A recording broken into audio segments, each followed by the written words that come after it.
Profit is not revenue minus expenses. It's actually contribution margin minus fixed overhead. Track contribution margin or net sales by day. Maybe there's a different mix of products that new customers are buying versus returning customers. Maybe there's different AOV implications of that. We'll talk about cost. I still think a lot of people opt to just log into Shopify every single day and see how are my sales looking. You need to be looking at your profit metrics every single day. The main metric that we look at for return customer revenue over time isn't even return customer revenue, it's return customer contribution margin dollars. Because at the end of the day, like that's stuff that actually pays the bills. All right, we're live.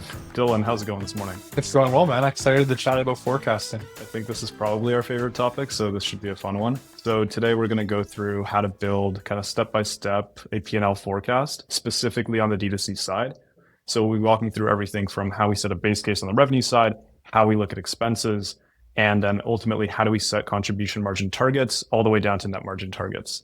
So before we jump into that, Dylan, just maybe a quick intro from your side and what you do at Aplo. Yeah, for sure. So I oversee our growth team. So coordination of strategy between paid acquisition and email and SMS, landing pages, etc., all the different channels that we kind of work on and manage. And at the end of the day, it's all kind of work to try and serve the end business objective in mind.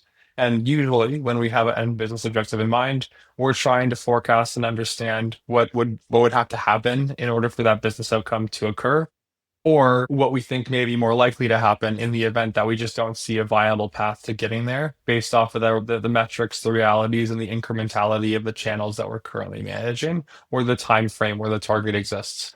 So forecasting kind of serves as like the backbone of all of our strategies. And then it's kind of working backwards from there to execute based off of the specific goals we have. I'm excited to chat about forecasting, have a lot of opinions on how to best do forecasting, also how to integrate some of the forecasting work into your team and workflows. I think there's a lot of missed opportunities when it comes to like the sharing of information between departments and how different teams kind of own different parts of the forecasting and planning and target setting strategy. So yeah, I'm excited to dive into it. 100%. And I just want to echo one thing that you said before we jump in. It's the integration piece, right? Oftentimes we see a lot of brands still operate in silos where the marketing team has maybe their KPIs, the finance team has their KPIs, the ops team has their KPIs, and there really isn't like this sort of shared framework for how to think about growth, how to think about maximizing growth, and what those levers also are in each sort of respective side of the business. So I think today we're excited to also chat about how we can kind of connect the two, because ultimately, if we're not looking at holistic brand goals, business-wide outcomes, it's really, really difficult to then work backwards, to your point, to what actions need to be taken in the ad accounts and the email accounts, in merchandising on site, in product strategy, et cetera, to actually make those things possible. So with that said, we can kind of jump into how we build the base case initially. We obviously start from a gross and net sales perspective. So maybe Dylan, we can chat through, let's say we're starting with new customers and trying to set a base case for what the revenue side would look like. Where should brands go to think about that first part? Yeah, so most important is probably to break things out between first-time customers and return customers. So depending on the size and scale of your business, return customer revenue will be impacted to some degree on ad spend, but normally ad spend is going to be a lot more correlated and directly responsible for your first-time customer acquisition. So there's multiple different ways to go about building D2C forecasts without getting into like the weeds and spending the entire time as to how we set things up. Most of the strategies for forecasting are going to be generally rooted in the fact that return customer revenue is a little bit easier to forecast. Your accuracy for that customer base is going to likely be there. And then first-time customer often has a higher degree of error just because of the fact that you're more reliant on a very kind of variable channel, which are your acquisition channels. From there, if you want to make sure that you're understanding what your average first-time customer AOV is and return customer AOV is, to also have a strong understanding of how many customers you think you're actually going to drive for each customer type. And then you're also going to want to make sure that you look at your costs. Like, for example, maybe you have different COGS for return customers and first-time customers, because maybe return customers tend to buy different things than first-time customers. Likewise, for logistics, maybe your first purchase is a very, heavy good, and your next purchase is often a lighter good. So that can also impact things all the way down to your payment fees. that's obviously like your variable costs and how those are structured. There's also like what's above net sales. So that gets into things like returns as well. Like maybe first time customers are more likely to have more returns than return customers because once they've purchased from you a few times, they know what they like, they know their size or whatever. The key most important thing when looking at just like high level revenue is making sure that you're distributing the appropriate costs and kind of realities of the unit economics that you have for each of those customer types. Yeah, 100%. And you said something like super important there, and we should double click on it.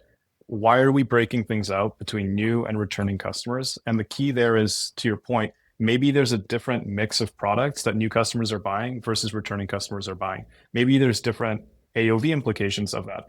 We'll talk about cost. There's maybe different COGS implications of that. There's maybe different logistics implications of that, all of these things. So it's really important to break these out as two sort of separate cohorts, because a lot of the times we see brands will just blend it all together. They'll just sort of look at it and say, well, we have this sort of target spend against this target revenue, and that's inclusive of sort of everything. It all gets blended together.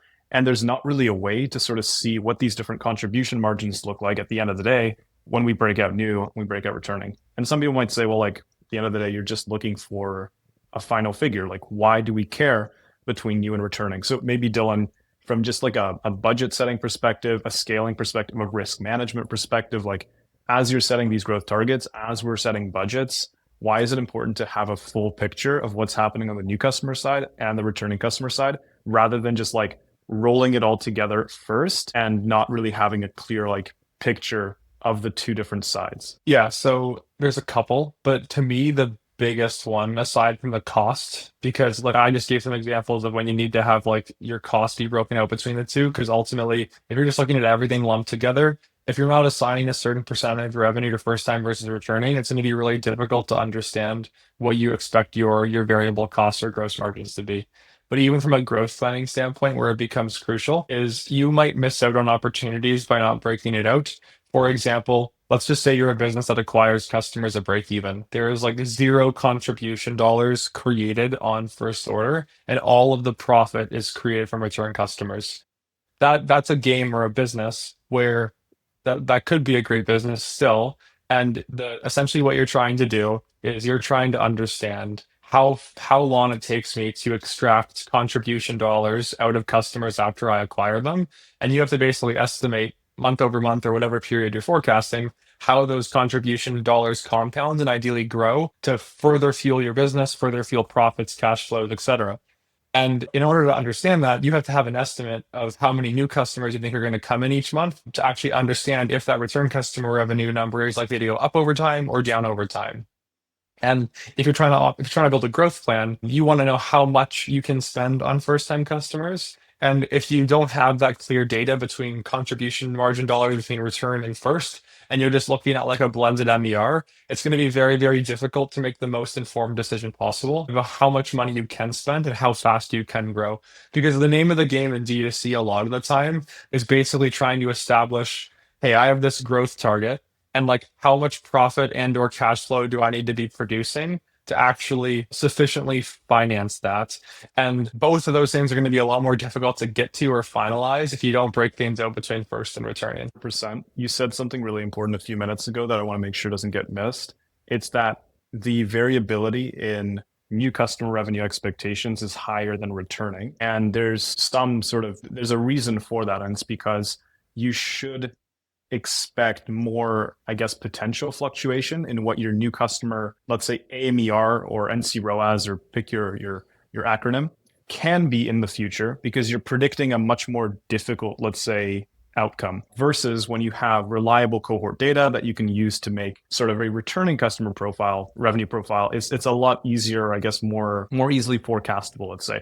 Maybe we can touch on that a little bit. Let's say I'm a brand right now trying to set my next 3 months forecast, and I'm looking at new customer and I'm looking at returning customer.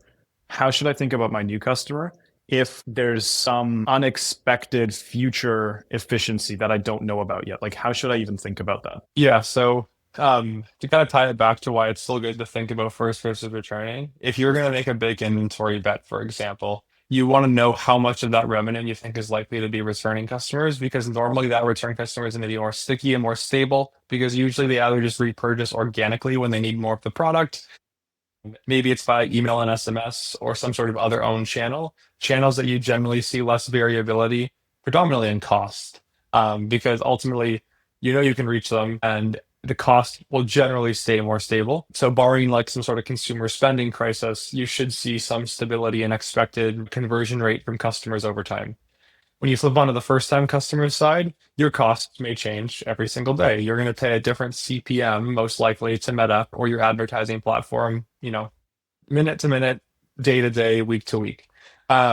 Without having a sure understanding of what that CPM is likely to be, well, you have to estimate what it may be, which then eventually leads to like what your cost per result is, or your cost per whatever your return on ad spend, which is what you're normally going to be forecasting, not your CPM.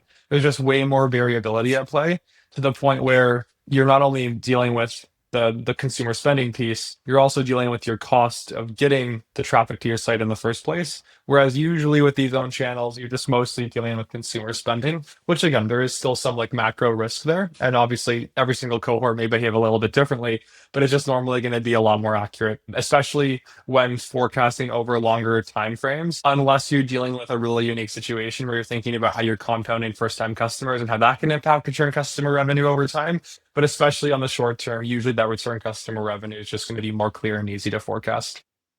And I think we'll come back to also multiple scenario planning, because that's where this also gets really important, is if you have sort of like a base case expectation, which we're talking about now, but also have sort of a worst case or lowest case versus maybe even potentially best case. How do those look? How do those impact the revenue side on the new customer, on also the returning customer? And what's interesting too, as we pivot into the returning customer side, is that new customers actually end up compounding in your returning customer model in future months, because you have some expectation of when you acquire a customer today, they should at some point in your model, and it varies brand to brand, obviously business to business, but there should be some expectation of when that customer is most likely to come back. And I guess we can chat a little bit about that now that we're on the returning customer side, but maybe you can touch a little bit on like the customer you acquired today should have some ideally incremental value to you 2 months, 3 months, maybe even the same month. Some repeat purchase behavior can take place, or maybe they're subscription customers, or a percentage of your new customers are subscription customers. How should brands of that sort think about the new customer targets that they set with respect to what those customers may be worth like way out into the future? Yeah, so I don't think you can look at it as simply as like, let's say first time customers spend $50 and you acquire them for $100, and over 6 months they become worth for you. That'd be really impressive. Let's just say over the next year they become worth for you um, $200. So your 1 year ROAS as a 2x, which probably isn't going to be a great business to finance. I'm just using like really clear, big, round numbers to paint a picture. You can look at that and say, I have really high gross margins, and that's actually a great trade for me. The problem with looking at it solely like that is that, well, that is great and might be economically viable long term if you have like a crazy LTV increase. And that one's almost like a unheard of top tier if you're like 4xing. You have cash flow and P&L needs today. So you then have to overlay over the many months into the future what your P&L and cash flow is likely to be like between now and then, because you can't get to that eventual outcome if you physically run out of money in the process of getting there. So it's a never-ending game of making sure that you're scaling your business at a rate that is possible to finance based off of your current cash flow, P&L, or financing strategies. And there just is occasionally going to be these periods if you're low on acquisition in terms of efficiency, but high in LTV, where your LTV kind of, or the speed at which your return customer revenue compounds, that's like the reality of what your growth rate is going to be, unless you get alternative financing that's not just organically spinning off from the business. So that's why it's super, super important to look at these in like time periods based off of all the compounded customers, and not just looking simply at like, what is my CAC to LTV? Yeah, 100%. Plus, it's also oftentimes we look at lifetime value as just revenue. So, what incremental revenue is the customer driving? There's also variable cost that revenue needs to, like, it should almost be marginal contribution dollars, not just marginal revenue, because at the end of the day, like, there isn't, like, you still have to fulfill a product. There's still going to be a cost of goods. It's going to be a cost of delivery, et cetera.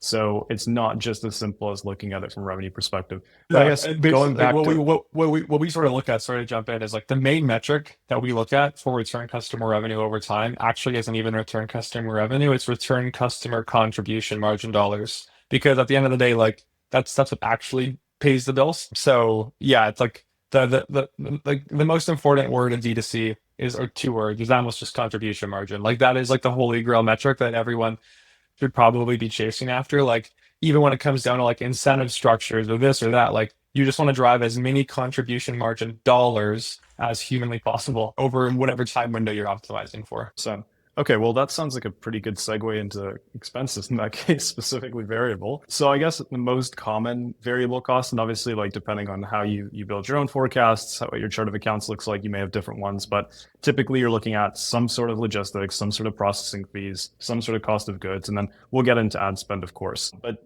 Dylan, I guess along the lines of contribution margin, how brands should think about contribution margin, I guess how should they think about these different expenses? Obviously, COGS being the lion's share of the three that I mentioned there. How should brands think about forecasting their cost of goods expense when it comes to, a model like this? Yeah, so traditionally the way in which you go about doing it is you would look at like your actual P&L statement and look at like where COGS have been historically. So that's like option number one, is like what are COGS as a percentage of gross sales or net sales, depending on how you want to set that up. If you wanted to get even more accurate, if you had like accurate COGS in your Shopify store, if you're using Shopify, that's ideal, because based off of like what you expect to sell through, maybe you have like different products at a different seasonal trends. You may see fluctuating COGS as a dollar value or as a percentage. So that's ideal if you actually have like the real landed COGS. Key term there is also making sure it's landed COGS.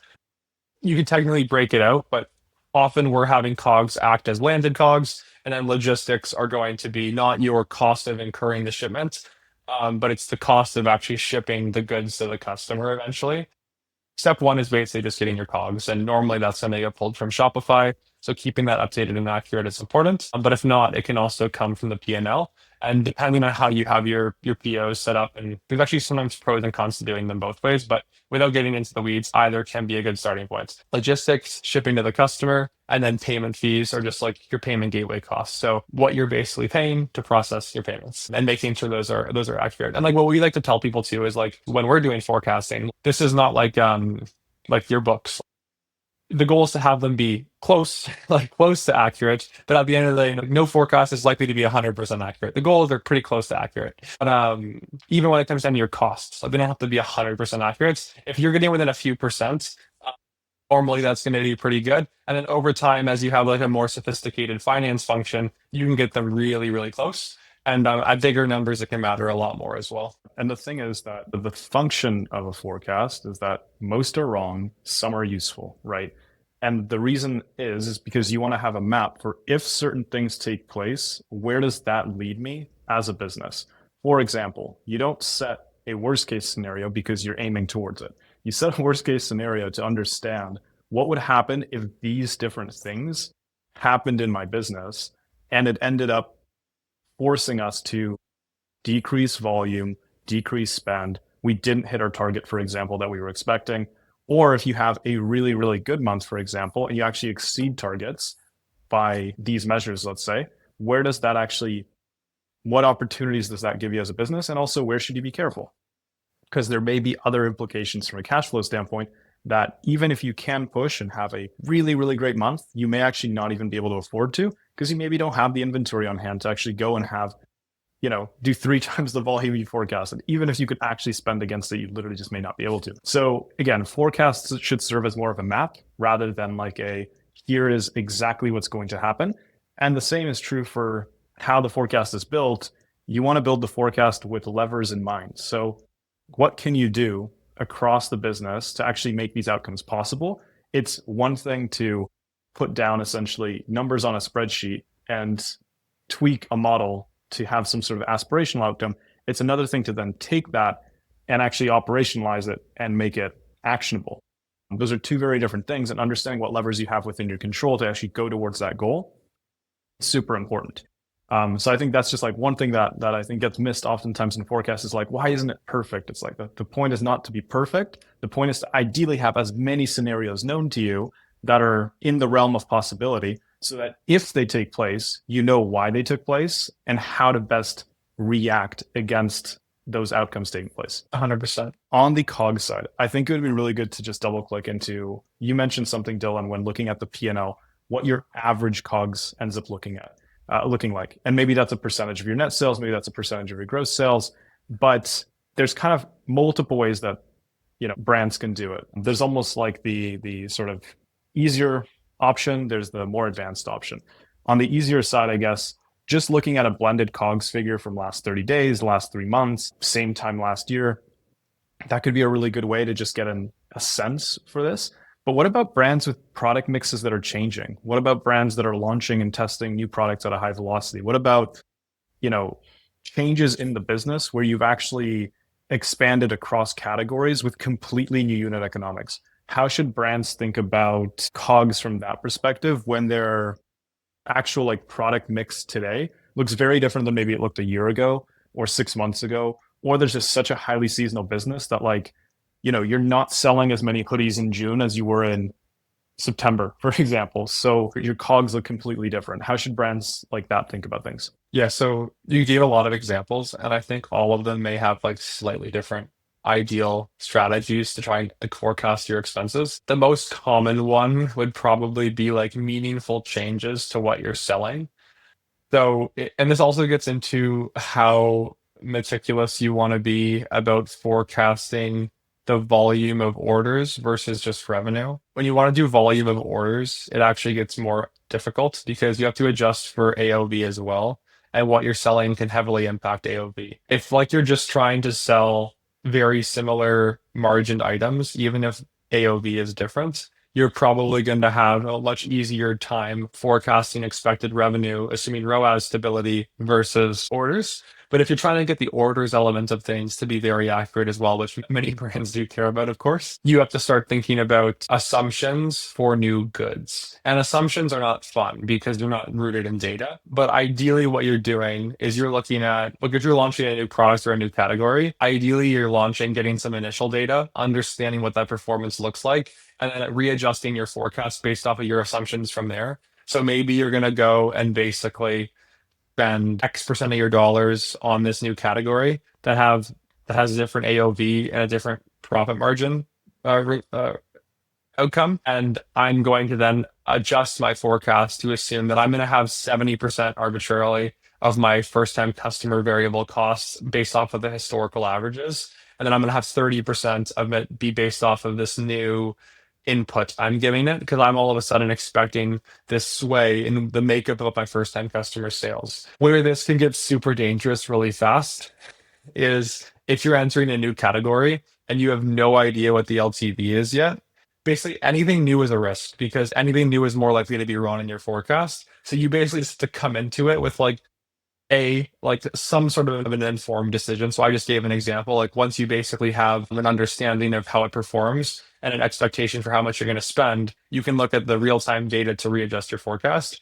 But if you're a high LTV business and you're launching a new category and you're just going to assume a similar LTV, that's probably the wrong approach. You're probably going to want to go slower. So there's no one size fits all. It all just kind of comes down to risk tolerance. But at a starting point, I'd probably think of it like that. Gather initial data, and then from there, re-underwrite your expectations based off of the unique unit economics of the new thing.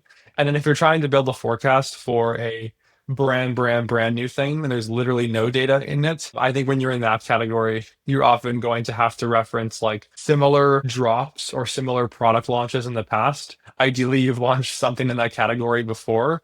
And then maybe based off of the trends you're seeing, you'll have some estimate of how you're going to think that's going to impact your performance or your costs. If it's a brand new category, that's where it starts to get very risky and much more speculative. And I think in that category, the one advice I'd say is forecasting matters, but not over forecasting matters more. Meaning don't buy too much of brand new things because you don't want to kill your cash flows. I think I answered your original question. I kind of did it in a roundabout way, but yeah, that's kind of where I stand on it.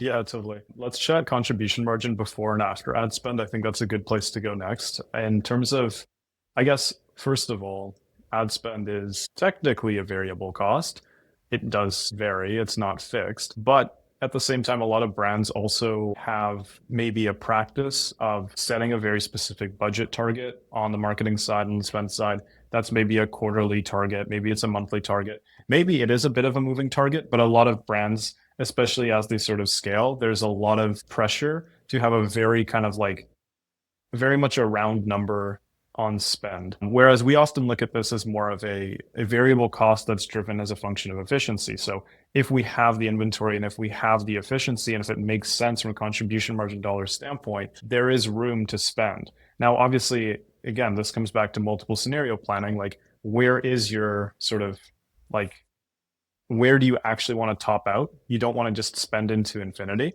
But at the same time as well, like you should have some flexibility if things are going better than expected, for example, and you want to monetize that moment. The same is true for if things are going worse, right? You can't just stick to necessarily an easy round number because that's the budget we declared at the start of the quarter.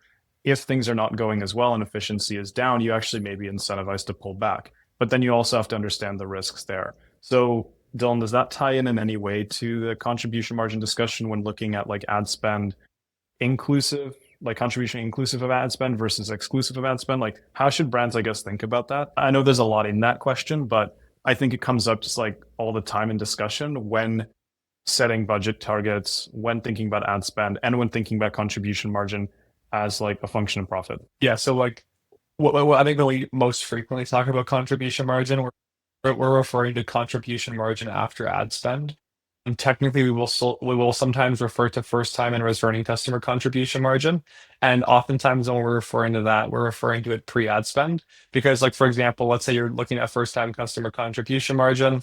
And let's say, I don't know, 1 month your first time customer contribution margin is 500 grand, and you spent 550 grand on ads. We would often then say you're technically losing money acquiring customers based off of those metrics. So your contribution margin after ads in that case would be negative. But once you include the contribution margin from return customers, let's say that was 300 grand, well, what would it be? 250K of contribution margin. So as long as you then basically have more contribution margin there, 250K, then you have fixed costs. Let's say you have 150K of fixed costs. There's your 100K of profit. So looking at Sorry, it, Dylan, just to jump in, that's so key, right? And it goes back to why we started the discussion between new and returning customers, right? Without having that view, that kind of split screen of this is the new customer, this is the returning customer, there's not really a way to even like set that new customer target if, for example, you're expecting that there's going to be a loss or a break-even target there, but you can kind of compensate for that growth with the returning customer side. And you can only really do that if you know reliably that returning customers are actually going to come back and be able to allow you to kind of finance that growth. But sorry, just wanted to call that out because it's so important again to break these two up. Yeah, and I want to make one other distinction very clear. So, like, if you were to go into Meta or another measurement tool ad platform, and you were to try and break out your distribution of spend between new and return customers, what we're choosing to do a lot of the time is basically assign none of the value to return customers from ads. The reality is ads do drive return customer revenue. Even if you have exclusions set up, they're often going to drive, as long as you're getting sales, they're probably driving some of those return customer sales. The difficulty is basically the attribution of that and how much weight you should carry when they're also getting hit with emails, texts, and how that whole customer journey goes. It starts to get a lot more debatable. So basically what we often opt to do is if we're seeing that return customer spend is a very small percentage of overall spend, we're normally going to kind of just write off that like attributed revenue and just look at the first time customer contribution from the ad spend. However, over time, as you get bigger, especially as you accrue a larger customer base, and depending how engaged and how fresh that audience is, your ad spend can actually drive like a meaningful amount of incremental return customer sales. And then at that point, you have to start thinking about this a little bit differently. But for a lot of the brands that are kind of like mid 7 figures to mid 8 figures, maybe even stretching into the early 9 figures, depending on the makeup of your revenue, oftentimes initially it's just simpler to look at it this way. And the percentage of return customer revenue coming from ads is just so negligible that it's not always worth it. But again, so this is like the danger of advice is like it's hard to give one size fits all. So I just want to kind of clarify that. But I think for the majority of the listeners of our pod, it's probably going to be more so looking at it just from a first time customer basis. Yeah, 100%. Really good points in there. Lastly, once we get kind of below the line of contribution, we're obviously looking at fixed costs as well. And this can vary by brand, right? Depends on kind of the maturity of the brand, how many team members, how lean, what the org structure kind of looks like there. But I guess, one of my favorite quotes is from John at Free to Grow. And it's that, profit is not revenue minus expenses. It's actually contribution margin minus fixed overhead. That's a really good framing, I think, for a lot of e-commerce merchants when you're looking at channel performance. Maybe, Dylan, how should brands think about fixed costs? Maybe even like general kind of thresholds to try to avoid exceeding, or in different stages of growth, how should brands think about scaling that sort of fixed overhead? Is there a percentage of revenue that if brands exceed this, maybe it's kind of a red flag, or maybe it's, depending on the stage of growth, necessary? I guess, how should brands think about fixed costs in the overall picture of what we just discussed? Actually, just recently chatted with John about this. So I have some fresh takes. But yeah, I'd say that like it's easier to hit some of these targets as you get bigger. But at the same time, I'm a believer that some of these new AI tools allow you to get there a lot faster, even when you're smaller in size. Some general kind of call outs is that the more SKUs you have in more categories, the more labor heavy you're often going to be. Sometimes more SKUs doesn't necessarily add that much complexity, but it does if you have a lot more suppliers and there are a lot more categories. And then the other caveat is, are you just buying finished goods, or are you vertically integrated making things yourself? If you're just buying finished goods, you probably want to be in the single digit percentages. So like, I don't want to have my fixed costs on the year be greater than 10% of my sales. You can definitely sometimes be fine if it's above that. Like, especially if you have like very, very high gross margins, your variable costs are very low and you're betting on the future and being bigger. Like, at the end of the day, like, all that really matters is like your actual end outcome of profit. So no matter how you get there, if it's healthy, it's healthy. But I do believe it's possible in many cases to be sub 10% if you're going to be very aggressive with how you're managing your costs. But honestly, even if you're in like the low 10, 11, 12, 13% range, that's going to often be considered like a very, very good outcome. But I think you should always be striving to get to sub 10%. That would, if I was controlling expenses, that would be like my goal. And then the other side of it is like, if you're making things yourself, I think it's very, very difficult to give like a percentage, just because it can vary so much depending on what you're making. But if you are making things yourself, I would try to separate in how you're thinking about your expenses between, here's the making things myself budget, and here's like my non-making things myself budget. It's probably a much better way to put it. And hold that bucket accountable to that low kind of 10% ish range. And then just work backwards from, what does this bucket have to be for it to be economically viable, and how do I become best in class compared to my peers to remain competitive on the margin side. Oftentimes when you're making things yourself, depends where you're making it and what you're making it, but sometimes you do get a lot of benefits in terms of lower variable costs, so that can sometimes make up for the fact that you're having those higher fixed costs. But again, you want to be very disciplined about keeping your expenses as low as possible without hindering the growth of the business. So just to summarize, as we kind of get to the bottom of the P&L, we started with gross sales. We talked about gross sales versus net sales. We talked about how net sales informs setting KPIs and targets on the revenue side. From there, we walked through the variable cost side, everything from logistics, processing fees, and then of course, cost of goods. We touched on ad spend. We touched on contribution margin and how you can kind of frame it. And then obviously we just chatted about fixed costs, and that leads us to net margin. Obviously, we're not looking at other things such as non-cash expenses, amortization, depreciation costs. There's not an interest or tax piece to this, though of course, this can be layered on if you want a much more, let's say, accurate business-wide forecast. But for brands that have multiple channels, typically this gets stapled onto any other forecast they might have across different revenue streams. I guess as we get towards the end of the episode, Dylan, any final thoughts or tips that you would kind of leave the audience with as they're building their own forecasts, how they should think about it, what a good starting point would be for anyone listening who's trying to put together a model like this on their own? I guess, what would you leave them with as like a toolkit to get started? I think that the single most important thing I could contribute, if I had to do one thing, or say do one thing, is track contribution margin or net sales by day.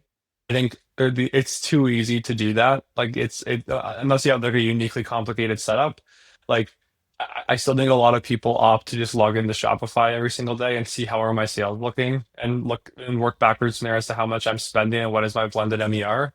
I think that you need to be looking at your profit metrics every single day.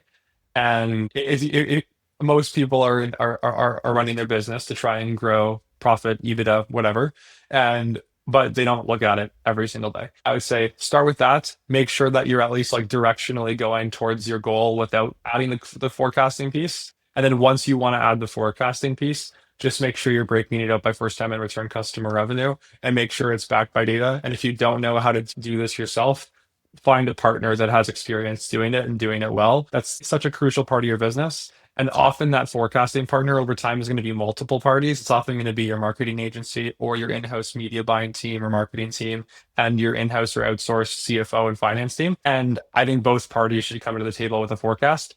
And then use that as a starting point for conversation to then plan out the scenarios and potential outcomes. Dylan, I think that's the pod, man. This was a lot of fun. I agree. Thanks, Jacob.